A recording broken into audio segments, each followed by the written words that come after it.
साथियों नमस्कार, कैसे हैं आप सब लोग। साथियों आज एक इम्पॉर्टेंट टॉपिक पर मैं चर्चा करूंगा जो कि जुड़ा हुआ है प्रिवेंशन ऑफ करप्शन एक्ट से, जिसको कॉमनली हम कहते हैं एंटी करप्शन लॉ। और जो केंद्र बिंदु आज के डिस्कस का है वो है डिमांड, जिसको हम कॉमनली कहते हैं मांग या मांगनी या लालच। साथियों बेसिकली पॉइंट ये है कि मांग को लेकर पैरामीटर क्या है, मांग को लेकर जो पैरामीटर प्रोसिक्यूशन अडॉप्ट करता है क्या वास्तव में वो जस्टिफाइड है, किन किन बिंदुओं पर हम काम नहीं कर पाते, क्या क्या बिंदु हमको देखने होते हैं। साथियों झगड़ा किसी से नहीं है, झगड़ा सिर्फ एक बात से है कि जो जांच करने वाली एजेंसियां हैं वो कानून फॉलो क्यों नहीं करती।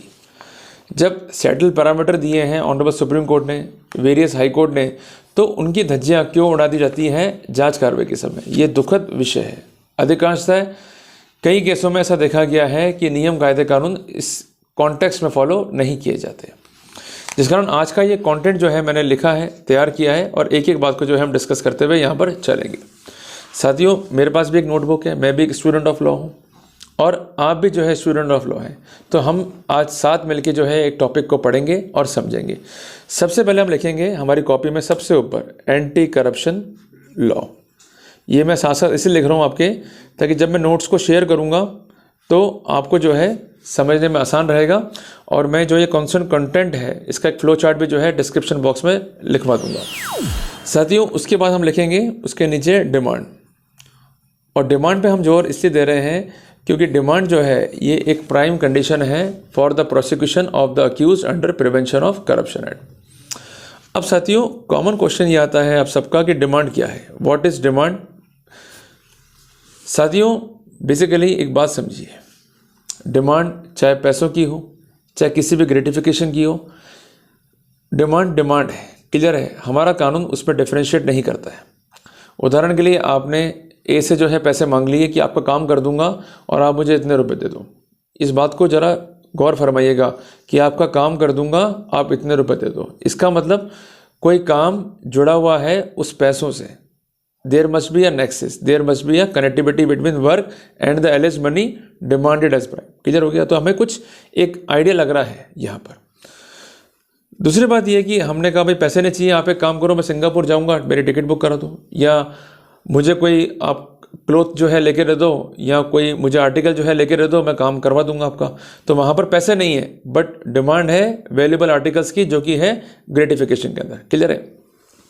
तो हम डिमांड को अगर देखें सिंपल भाषा में तो it is a demand of money और demand of gratification to discharge the official powers in illegal way to provide undue benefit to the concerned complainant. Clear है। सामान्य भाषा में अगर हम समझें इस बात को तो केवल पैसों की मांग जो है ब्राइब नहीं है। इस बात को स्टैंड करता है judgment of honourable Supreme Court Neeraj Dutta बनाम स्टेट ऑफ एनसीटी। क्लियर हो गया। तो what is demand in the real sense. सबसे पहले डिमांड के लिए पैरामीटर जो दिया गया था उस पर जजमेंट जो बेसिक है वो है बी जयराज बनाम state of Andhra Pradesh. Judgment है 28 मार्च 2014 का एज पर माई इंफॉर्मेशन, जिसमें स्पष्ट किया गया है कि even mere recovery of money is not the absolute evidence against the accused. Even the mere acceptance is not the conclusive evidence against the accused person. तो conclusive evidence क्या होगी कि जब ये स्टैंड कर दें कि जो ये एक्सेप्टेंस है या जो ये रिकवरी है वो इन कॉन्सिक्वेंस ऑफ डिमांड है। बट यहाँ पर पैरामीटर को और स्पष्ट कर दिया गया, डिमांड मस्ट बी वॉलंटरीली। अगर डिमांड वॉलंटरीली नहीं है या डिमांड जो है वो इंडिपेंडेंट नहीं है तो ऐसी स्थिति में डिमांड को जस्टिफाइड नहीं कहा जा सकता for the prosecution of accused under prevention of corruption act. यहाँ में क्लियर हो गया। अब डिमांड वॉलंटरीली कैसे होगी, ये एक प्रश्न बनता है दिमाग में, जिस पॉइंट पर हमें समझना होगा एविडेंस ऑफ कॉन्डक्ट को और एविडेंस ऑफ मोटिव को, क्योंकि रीअवार्ड और मोटिव आज भी एक इंपॉर्टेंट एलिमेंट है किसी व्यक्ति के अभियोजन के लिए under prevention of corruption act. Clear है। रीअवार्ड और मोटिव का जो गणना है या जो उसका कैलकुलेशन है ये हम करते हैं व्यक्ति के इल मोटिव से। उसका इल कॉन्डक्ट क्या है, इल मोटिव क्या है। आज कोई व्यक्ति जो सरकारी सेवक है किसी अन्य व्यक्ति से जो परिवादी है पैसों की मांग नहीं कर रहा, अपितु परिवादी ही लगातार फोन कर रहा है, लोकेशन जाने का प्रयास कर रहा है, उसकी रेकी कर रहा है, अल्टीमेटली उसको हर कीमत पर संपर्क करने का प्रयास कर रहा है। तो उससे आप क्या निष्कर्ष जो है ड्रॉ करेंगे कि कोई भी मंशा आरोपी की कंसर्न परिवादी को या कंसर्न आवेदक को संपर्क करने की नहीं रही है। क्लियर है? तो कॉन्डक्ट जो है वो प्ले करता है important role to identify the ill intention और motive of the concern accused. कई बार क्या करते हैं एंटी करप्शन वाले, ये नोट लगा देते हैं अपनी केस डायरी में या अपने जर्नल नोट्स में कि कंसर्न आरोपी के बारे में हमने डिपार्टमेंट से मालूम करा कि ये जो है बहुत करप्ट आदमी है, बिना पैसे लिए दिए काम नहीं करता। सबसे इंपॉर्टेंट बात यह है कि जो ये फैक्ट गैदर किया कंसर्न एंटी करप्शन ने, तो ये फैक्ट कैसे गैदर किया, ये बहुत इंपॉर्टेंट चीज़ है, क्योंकि वो व्यक्ति एग्जामिन नहीं होते हैं और इस पीस को प्रूव करने के लिए उनके पास कॉर्पोरेटिव या सक्षम एविडेंस जो है वो नहीं होती है।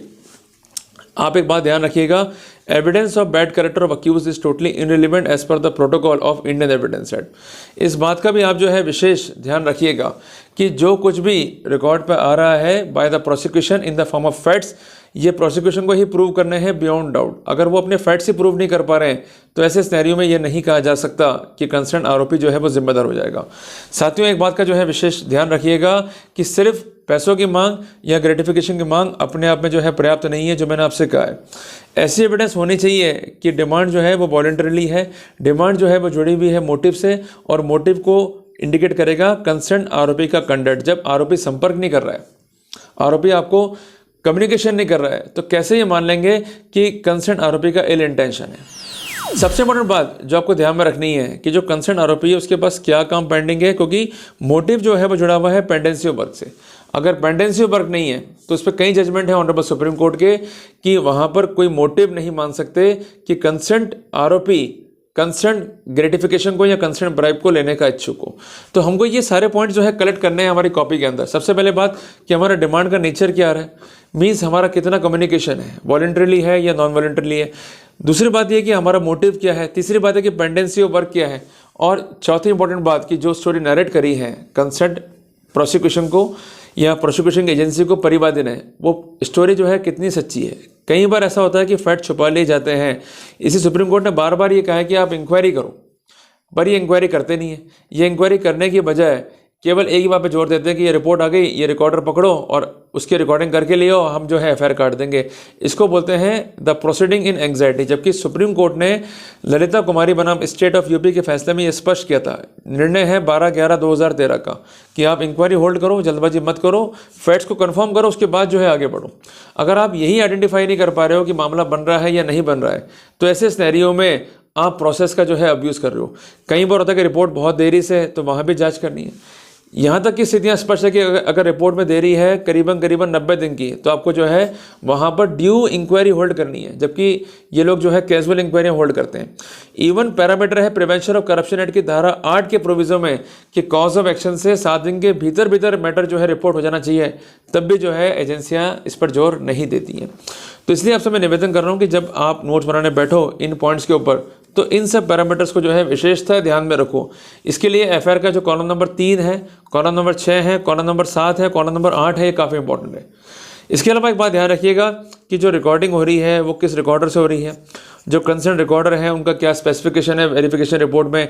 तीसरी बात, जो रिपोर्ट वेरिफिकेशन की है और जो रिपोर्ट है originally by the concern complainant, उसमें क्या क्या विरोधाभास आ रहे हैं, क्या क्या ओबिजन्स आ रहे हैं, क्या क्या इंप्रूवमेंट्स आ रहे हैं, हर बात को हमको एवेल्यूट करना है। अगर हम हर बात को एवेल्यूट नहीं करेंगे, अवॉइड करेंगे, बातों को हम छोड़ेंगे, तो वहाँ नुकसान जो है हमारा ही होगा, किसी का जो है कुछ भी नहीं जाएगा। तो ये बातें बहुत इंपॉर्टेंट है, इस पर जो है हमको जोर देना है। इसके अलावा रिकॉर्डिंग कब हुई, कहाँ हुई, किस इंस्ट्रूमेंट से हुई, रिकॉर्डिंग कितने दिन बाद जो है पेश हुई। और मैंने अक्सर देखा है हरियाणा जोन में कि रिकॉर्डिंग जो है वो 2-2, 3-3 महीने बाद जो है पेश करते हैं कंसर्न परिवादी कंसर्न टीम को, और उसके बावजूद भी उनको रिकॉर्ड पे लेकर सही मानते हुए जो है ये प्रोसीड कर लेते हैं। जबकि बेसिक गाइडलाइंस है ऑनरेबल सुप्रीम कोर्ट की, राम सिंह बनाम राम सिंह, जजमेंट का साइटेशन है 1986 AIR means all India reporter supreme court, page number 3। इसमें स्पष्ट है कि आपको जांच करानी है, साइबर एक्सपर्ट की ओपिनियन भी लेनी है, कोई टेम्परिंग है या नहीं है इसको रूल आउट करना है। इसके बावजूद भी इस और कोई ध्यान जो है नहीं दिया जाता।